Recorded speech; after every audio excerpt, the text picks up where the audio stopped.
You see, not too long ago, I was just like many of you, with empty pockets but a burning desire to secure my financial future. And you know what? I did it! I turned that zero into a six-figure sum through investing. The best part is, you can do it too! In today's video, I'm going to start from scratch, with absolutely $0. If you're new to investing, or you are hesitant about investing because it seems too complex, don't worry. This video is your ultimate beginner's guide. I'll break it down without any fancy financial jargon. By the end of this video, you'll know what the stock market is and how to make money from it, what to invest in, and where to buy it, so you can start your investment journey with confidence. So let's get started. What is the stock market? Well, to make this crystal clear, I've got a story for you. Imagine for a moment that I'm not your friendly host, but the owner of a successful lemonade stand company. My lemonade stand is booming, lines of thirsty customers stretching around the corner. In fact, it's doing so well that I'm thinking about expanding and opening another stand a few streets down. To do that, I need more cups, more lemons, and more sugar. In essence, I need more money. As a business owner, I have two main options to get more money. The first is heading to the bank and asking for a business loan, but I have to pay it back with interest. It's like borrowing $1,000 and returning $1,800 or more. The second option, which is where the stock market comes into play, is an IPO, an initial public offering. This is like me, as the lemonade stand owner, saying, "Hey world, I'm taking my lemonade company public." You break your company into 100 shares and offer them to anyone who wants to buy.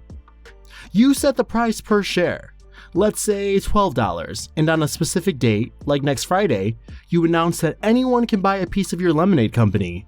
All the money from the shares sold goes directly to your company. In 2014, Alibaba did something similar. They needed money, so they went public, breaking their company into 1 million pieces and raising a whopping $25 billion. That's essentially why companies create stocks and offer them for sale to everyday people like you and me. Let's say you're a huge fan of my lemonade empire. You've seen my earnings, tasted my product, and think there's major potential. So, you decide to buy one share for $10. In return, I give you a piece of my company. Not literally, but like a virtual trading card. Once that share is in your hands, you can trade it, sell it, or hold on to it as you see fit. Your investment helps my business grow. As the lemonade company becomes even more successful, more people want to buy shares. The more demand there is, the higher the share price climbs, which means the value of the stocks you already own increases. You can now sell your share to someone else for even more than you bought it for. That's how you make a profit. But, and this is important, if for some reason my lemonade company starts to lose its appeal, maybe there's increased competition and fewer people are coming to the stand, the value of your shares can go down. In that case, if you anticipate that the stock price is going to fall, you might decide to sell quickly, hoping to make a profit while you still can. As shares are sold, demand drops, and so does the value of each share. This buying and selling of stocks, this bustling marketplace, is what we call the stock market.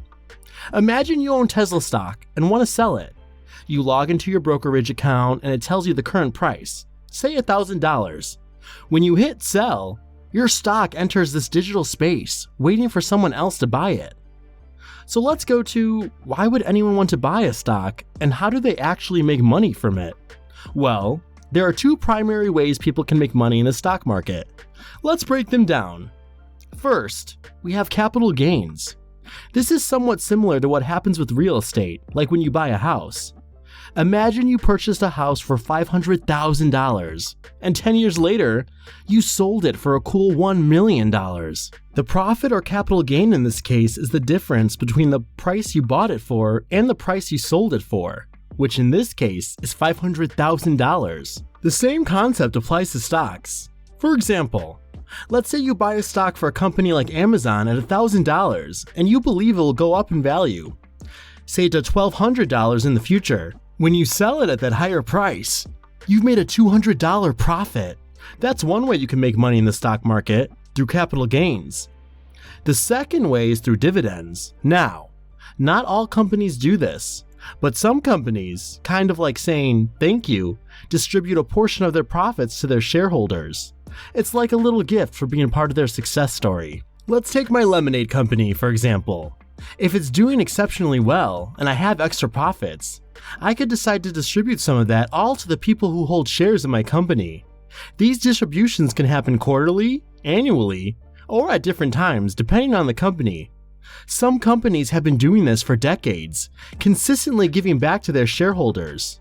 So, people actively invest in stocks that provide dividends because they're essentially receiving regular income from their investments.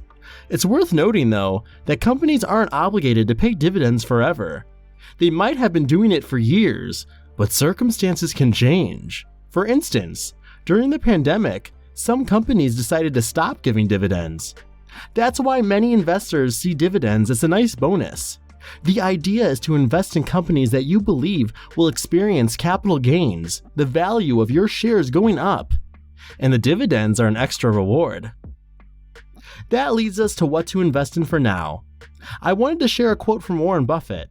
Yeah, I would say that in terms of the index fund, I would just take a very broad index. I would take the S&P 500 as long as I wasn't putting all my money in at one time. If I were going to put money into a index fund in relatively equal amounts over a 20 or 30 year period, I would pick a fund, and I know Vanguard has very low costs. I'm sure there are a whole bunch of others that do. I just haven't looked at the field. But I would be very careful about the costs involved, because all they're doing for you is buying that index. I think that the people who buy those index funds on average will get better results than the people that buy funds that have higher costs attached to them, because it's just a matter of math. If you have a very high percentage of funds being institutionally managed, and a great many institutions charge a lot of money for doing it and others charge a little, they're going to get very similar gross results but different net results. And I recommend to all of you reading John Bogle's written a couple of books in the last 5 years, and I can't give you the titles, but they're very good books, and anybody investing in funds should read those books before investing, or if you've already invested, you still should read the books, and it's all you need to know really about fund investing. So I would pick a broad index, but I wouldn't toss a chunk in at any one time. I would do it over a period of time, because the very nature of index funds is that you are saying, I think America's business is going to do reasonably well over a long period of time, but I don't know enough to pick the winners, and I don't know enough to pick the winning times. There's nothing wrong with that. I don't know enough to pick the winning times. Occasionally I think I know enough to pick a winner, but not very often. And I certainly can't pick winners by going down through the whole list and saying this is a winner and this isn't, and so on. So the important thing to do, if you have an overall feeling that business is a reasonable place to have your money over a long period of time, is to invest over a long period of time and not make any bet implicitly by putting a big chunk in at a given time. We can take two lessons. Number one, invest in index funds, and number two, do it for the long term. We heard a lot of terms like stocks, mutual funds, index funds, and EFTs, and they can seem like a bunch of financial jargon. But don't worry, we'll break it down into simple language right here. Let's focus on index funds. We all have probably heard the phrase, don't put all your eggs in one basket. In the world of finance, think of your money as the eggs and individual companies as baskets. If we put all our money into just one company, like Coca-Cola, we're essentially placing all our eggs in that one basket. So, if Coca-Cola were to face hard times, our financial eggs could be in jeopardy.